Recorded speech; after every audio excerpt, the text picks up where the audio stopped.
Hello अस्सलाम वालेकुम। I hope सब ठीक होंगे, खैरियत से होंगे। Welcome back to my another vlog with food. आज मेरा डे ऑफ था, तो इसलिए मेरा प्लान था कि घर में कुछ स्पेशल नाश्ता किया जाए। इसलिए हम लोगों ने डिसाइड किया कि हम लोग वेजिटेबल पराठास खाएंगे। उसके लिए जो हमें वेजिटेबल चाहिए थी वो मैंने ऑलरेडी मंगवा ली थी पापा से। एक तो मूली के पराठे बन रहे थे और एक आलू के पराठे बन रहे थे। ऑफ कोर्स हमारे घर में भी एक कम्युनिटी है जिनको लगता है कि मूली के पराठों से स्मेल आएगी और बर्फ्स आएंगे और अजीब सा टेस्ट आएगा। इनफैक्ट बिल्कुल भी ऐसा कुछ नहीं होता। अगर आप रेडिश को ग्रेट करके उसको स्क्वीज़ करके उसका सारा एक्सेसिव लिक्विड निकाल दें और फिर थोड़ा सा उसको कुक भी कर दें। नॉर्मली लोग नहीं भी कुक करते, बट हमारे घर क्योंकि कुछ वल्नरेबल पेशेंट्स हैं तो उनके लिए हमें केयरफुल होना पड़ता है। यहाँ पे आप देख सकते हैं कि एंड तक जो रेडिश थी वो पराठे के अंदर गई थी और इसका टेस्ट बहुत ही यमी लगता है। इतना मज़े का नाश्ता करने के बाद मैं थोड़ा सा घर का काम करके बाहर आ गई थी सुपरमार्केट चक्कर लगाने। और अभी मैं सोच ही रही थी कि आज डिनर में क्या पकाया जाए, तो मेरी नज़र इस बैनर पे पड़ी जहाँ पे बर्गर बना हुआ था। तो उसको देख के मेरे माइंड में भी आइडिया ट्रिगर हुआ कि आज हम लोग भी डिनर में बर्गर मेन्यू बना लेते हैं। ये वो पैटीज है जिनका बाहर बैनर लगा हुआ था। क्योंकि अब प्लान बन चुका था बर्गर्स का, तो फिर मैं सीधा आ गई बर्गर्स के बंस वाले सेक्शन में। और यहाँ पे आप देख सकते हैं कितनी वैरायटी है बंस की। ब्राउन बंस हैं, स्वीट बंस हैं, चॉकलेट वाले बंस हैं, नॉर्मल बंस हैं, मिल्क वाले बंस हैं। लेकिन मुझे जो चाहिए थे वो मैंने उठा लिए। I don't know about different countries, but NL में तो बंस नाश्ते में, लंच में, स्नैक्स में और डिनर में एवरीवेयर यूज़ हो सकते हैं। इसीलिए इनकी डिफरेंट वैरायटीज़ हैं। यहाँ पे लोग इनको चीज़ लगा के यूज़ कर लेते हैं, सैलेड लगा के यूज़ कर लेते हैं, स्वीट बंस यूज़ कर लेते हैं, डिनर के साथ यूज़ कर लेते हैं। अब जो बंस मैं दिखा रही हूँ ये ग्लूटेन फ्री बंस हैं। यहाँ पे जिनको फॉर एग्जांपल ग्लूटेन की एलर्जी होती है उनका भी बहुत ख्याल रखा जाता है। और कोई भी चीज़ आजकल तो ऐसी अवेलेबल नहीं है जो कि ग्लूटेन फ्री ना हो। और यहाँ पे जी मैं डिनर प्लान के आइटम्स के साथ वापस आ गई थी स्टोर से। और यहाँ पे जब मैं घर आई तो हमारा बेबी बड़ी मज़े से लैपटॉप पे हेडफोन लगा के एंजॉय कर रहा था।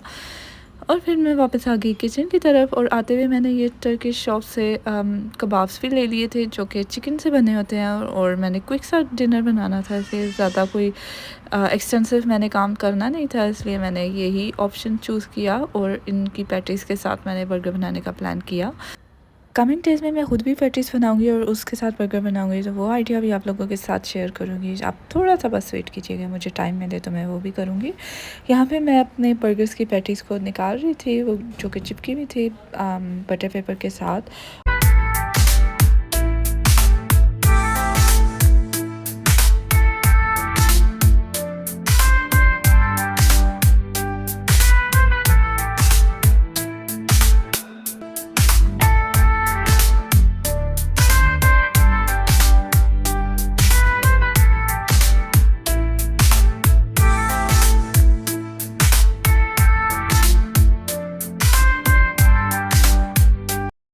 पैटीज़ को मैंने फ्राई होने के लिए डाल दिया था और मीनवाइल मैं पिकल्ड कुकम्बर्स कट कर रही थी।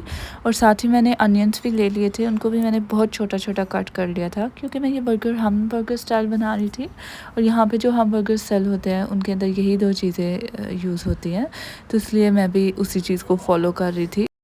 ऑफ कोर्स जब फैमिलीज़ बर्गर किंग और मैकडोनल्ड के हमबर्गर्स की आती होंगी तो आपको थोड़ा सा तो उनको कॉपी करना ही पड़ेगा, ताकि जिस टेस्ट की वो एडिक्ट हैं आप वो उनको घर में प्रोवाइड कर सके नीट एंड क्लीन एनवायरनमेंट में। आपको 100% पता होगा कि आपने हाथ धोए हैं, जो हाथ आप यूज़ कर रहे हैं। आपको 100% पता होगा कि आपने कहीं यूज़ करके हाथों का इस्तेमाल नहीं किया, if you know what I mean. वैसे फ्रेंकली स्पीकिंग मेरे पापा को ये पैटीज़ घर में यूज़ करना बिल्कुल भी नहीं पसंद, क्योंकि अकॉर्डिंग टू हिम हम लोग हाइजीन का तो ध्यान रख ही लेंगे, बट इनके अंदर इनके प्रोसेस में जो जो मीट यूज़ हुआ है we never know. Somehow my father is very particular about meat. Maybe that's why he has little doubts about it.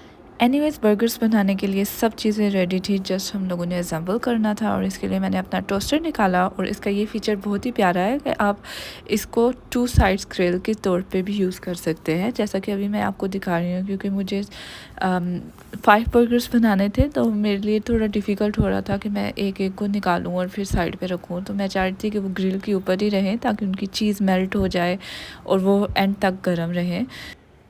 और मैं यहीं पे सारी असेंबलिंग कर कर और बर्गर्स को रेडी कर दूँ।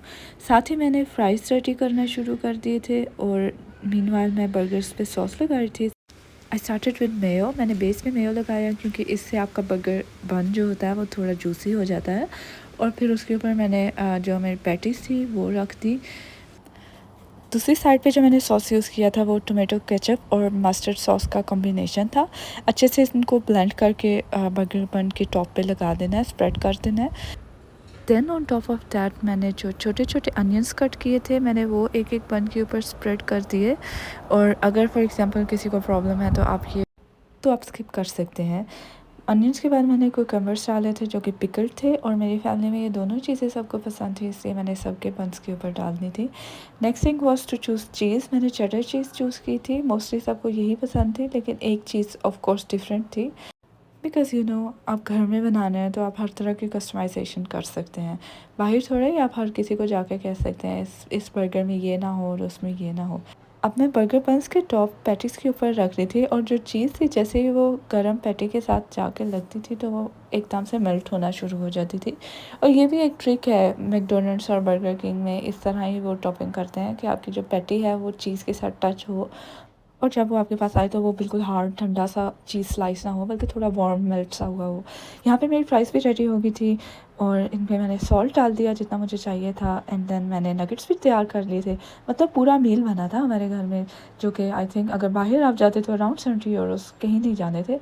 और मैंने ये आई थिंक हार्डली 15 यूरोज़ में पूरा मील रेडी कर लिया था, और सबको बहुत मज़े का भी लगा था। आई थिंक घर में कभी कभी इस तरह की चीज़ें क्विक सी मील्स ट्राई करने चाहिए जो आपकी फैमिली को पसंद भी होते हैं, आप इंजॉय भी करते हैं और चीप भी होते हैं। हर टाइम तो आप 70 यूरोज़ के डिनर नहीं कर सकते बाहर जाके फैमिलीज़ के साथ। एंड मेरी no wasteful dish of course जो अनियंस बचे थे, जो कुकम्बर्स कटे हुए बचे थे, वो मैंने अपनी फ्राइज़ के ऊपर डाल दिया, और मैंने सॉस डाला, और ये मैंने स्पेशल सी फ्राइज़ इंजॉय की अपने डिनर के साथ। थैंक